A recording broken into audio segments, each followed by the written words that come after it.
Hello and welcome back. This is Grillenheimer. Okay, we got to really clean up this house. My wife is about to have kittens. No, seriously, we could be getting two kittens, and I don't know what's gonna happen. We'll find out. But today I want to talk about Marvel Snap for a change. Um, I am Lophius, based on my Transformer submarine character named Lophius. I had a character named Lophius on Fantasy Star Online 2, and after they updated it, my laptop doesn't want to. It just chugs too much, so I may just need to take it off. Um, and this is an older laptop, but Marvel Snap. Wow, it is a very fun game. I've had it for a couple of months now. It came out late last year, I believe.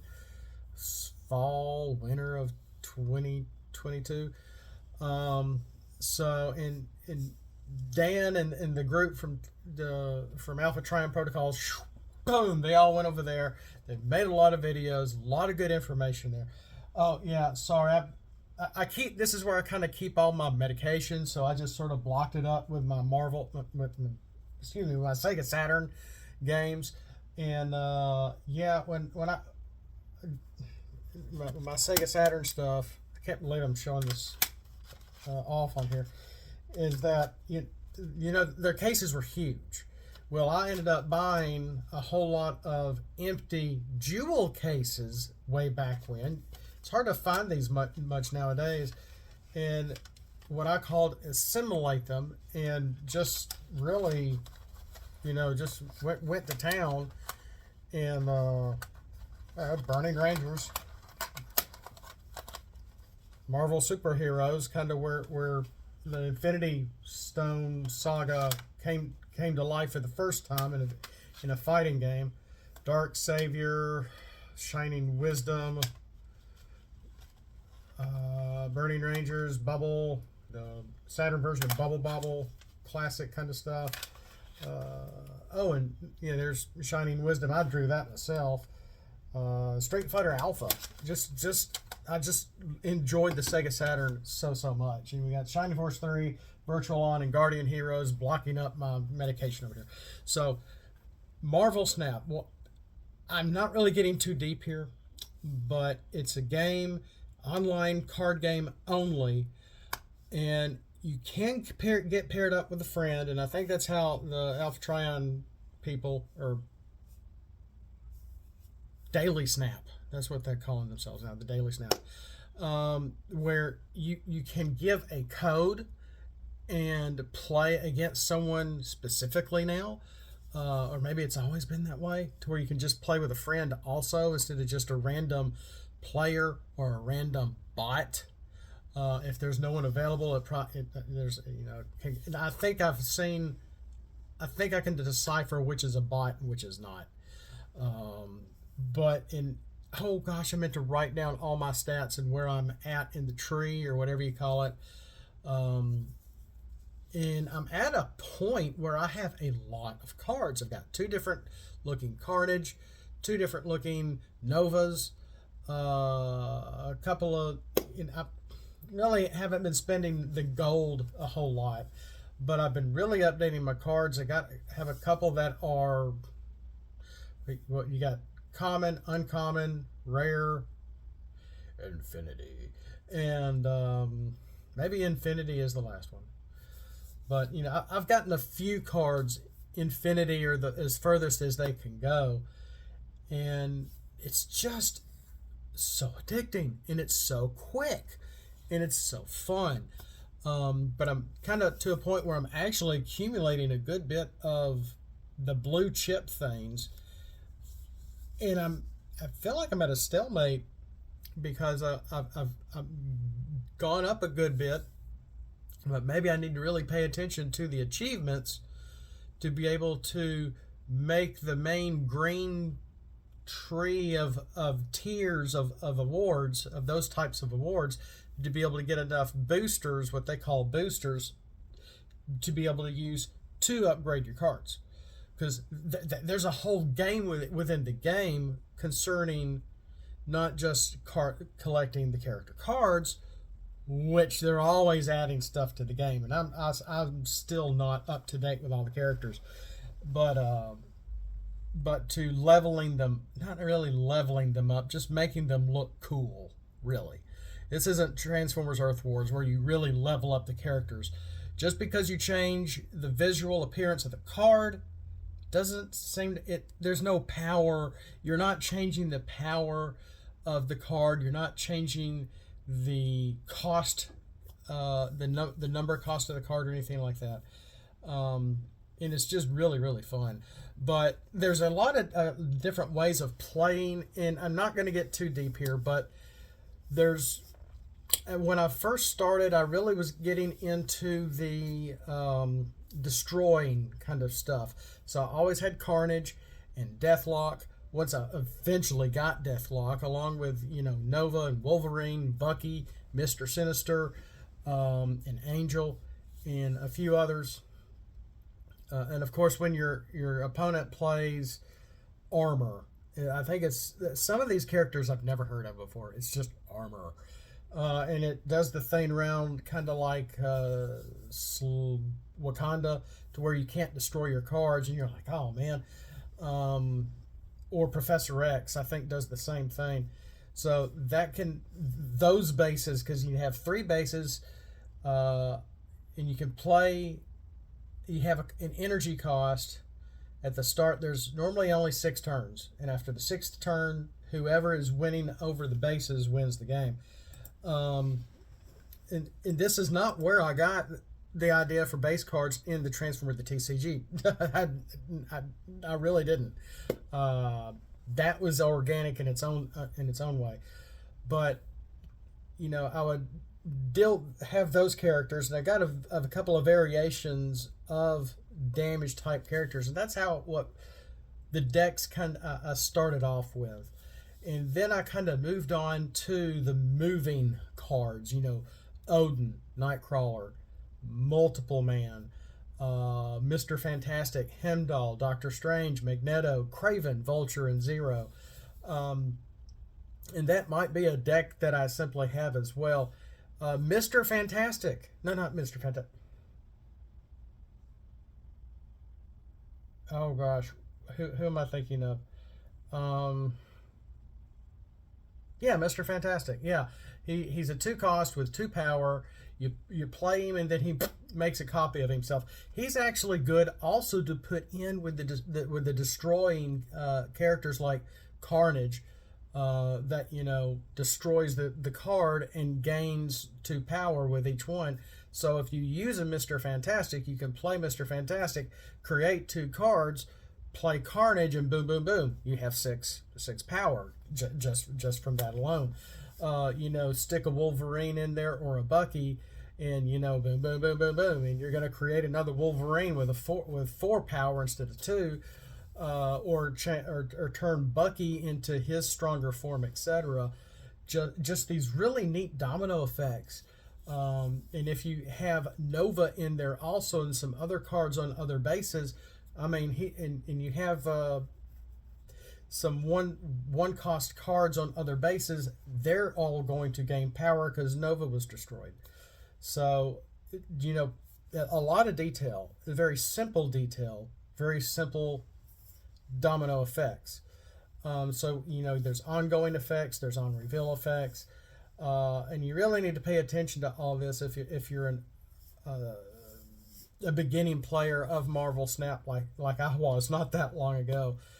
But right now I'm actually in the destroying phase, this destroy-ish kind of deck, and this is the deck I've been playing with currently. And I have Yellow Jacket in there. I don't know why. I'm going to take Yellow Jacket out of there and exchange her out with something. But Yellow Jacket, Blade, Morbius, because every time a card does get discarded, and when they mean discarded, they mean destroyed for the most part, I think. So Morbius has 0 power, but with each card that you destroy from your hand, not your deck, or even in play, Morbius gains power.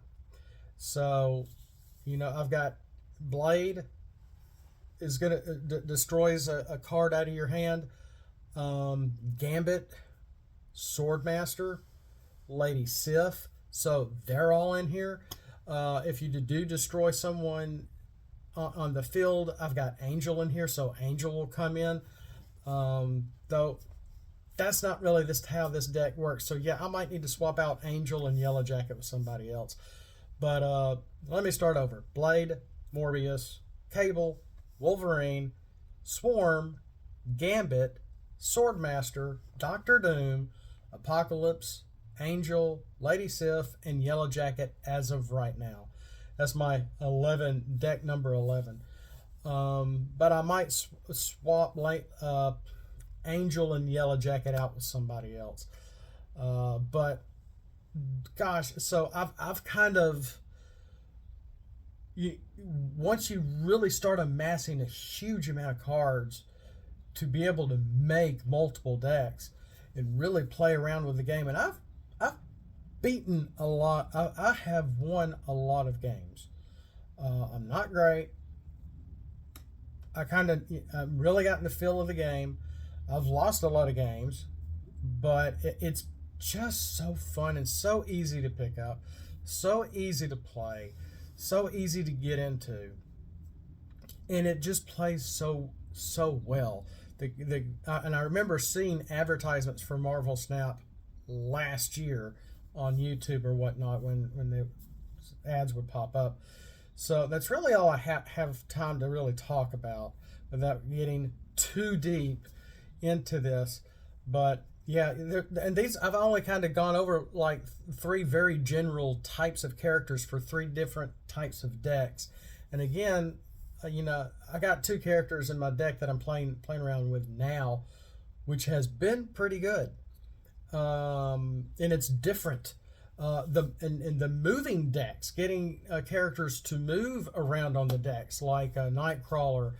I've got Mr. Fantastic in there, but he bumps he's always best to play in the middle. There's a lot of neat cards that you can play and get benefits by playing them in the middle or maybe in the left base or whatever. But Mr. Fantastic is great for putting in a middle base. Medusa, gains extra power in the middle base. I think it's Quake or somebody that swaps the bases on the right and left around. Wave affects the power or cost of your opponent's cards in their hand. Is she the one? Because I don't play Wave a lot. I think she takes everybody down to an even 4, a 4 cost. So if you have a 6-star cost characters in your hand, you're in luck.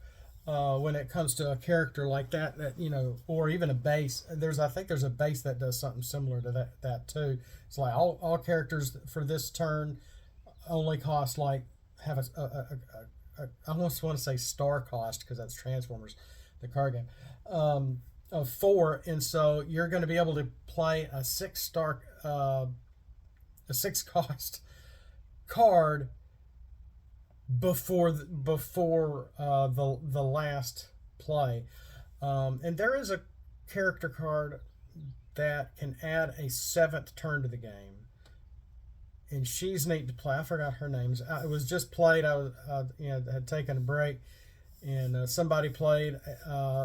We went to a 7th turn, and I'm like, oh, cool, because they played the character, and I think I ended up winning. And one pet peeve of mine about Marvel Snap is you can retreat. So you can start a game pretty easily, you can stop a game pretty easily. So if you need to stop immediately for an emergency or something that your wife is asking you to do, or something's going on with your kids and you got to focus your attention, oh gosh, what's going on, you can retreat and stop. No big deal. The other opponent wins, your opponent wins, no big deal. A game is a game. Nothing is really tied to each other, so to speak. And since it goes so quick, you can always go back and play again. Just get back into it again. But So there is that, but I kind of hate it when a player will. Oh, look there. When a player will actually retreat because they think they're losing. And so they will retreat after the fifth turn and not go to the sixth turn.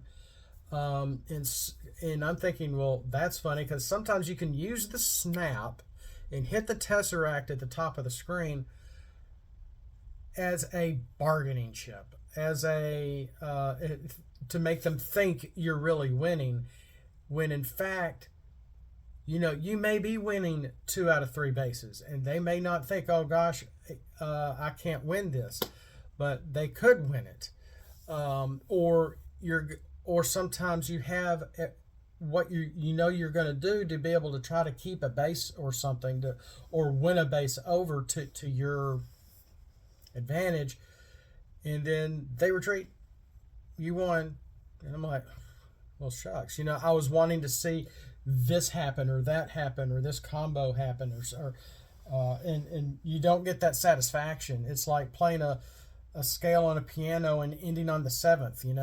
It's like, oh, I want this resolved, and sometimes it just leaves you with, well, I won, but it doesn't feel like you won. Does that make any sense? So there's that. So and even when I'm losing, I will play to the end. I will, even if I know I'm losing, I will play to the end just to see it through. That's just me. I like following through. Speaking of following through, my break is over. I need to get back to work. But Marvel Snap, are you playing it? Just a great game. 16 minutes of talking about nothing but this game. Just really fun. Not much to it. It's free. You don't have to pay for anything. It's not a pay to play. You can pay to get more things or maybe more cards or updates, and it's just a look really per se. And you can build up your blue chips, and you can build up your gold and get some things as well. But definitely hit up the daily snap on YouTube. They also will let you know, hey, is this card worth it? Just a great source for this game as it continues to get bigger, as it continues to grow, as they continue to add more characters to the game. And I didn't write her down. Moon. Oh, she's a black character. And I didn't think much because, one, I don't know the character, and two, I wasn't playing her. I think she's a 4-cost, 4-power, power of 4. And so her cost and power is kind of average. Moon something, but when you play her, you can get back your original cards from the start of the game, but you got to be careful because you can only have 7 cards in your hand at one time. You can't have any more than 7. So things to note. Before I go, one neat thing that is fun to do is make a deck with all low cost cards, like maybe 1, 2, and 3 cost cards, and see what you can do with that too. There's just different ways of playing the game. Dan always says, well, this card breaks the game. This card breaks the game. Oh my gosh, this card is too strong. And I can see where he's coming from, talking about certain characters and certain situations, but at the same time, it's just so fun. If you haven't played Marvel Snap, get it. We'll see you next time. Have not just a great day. Have a blessed day. And as always, keep your mind sharp.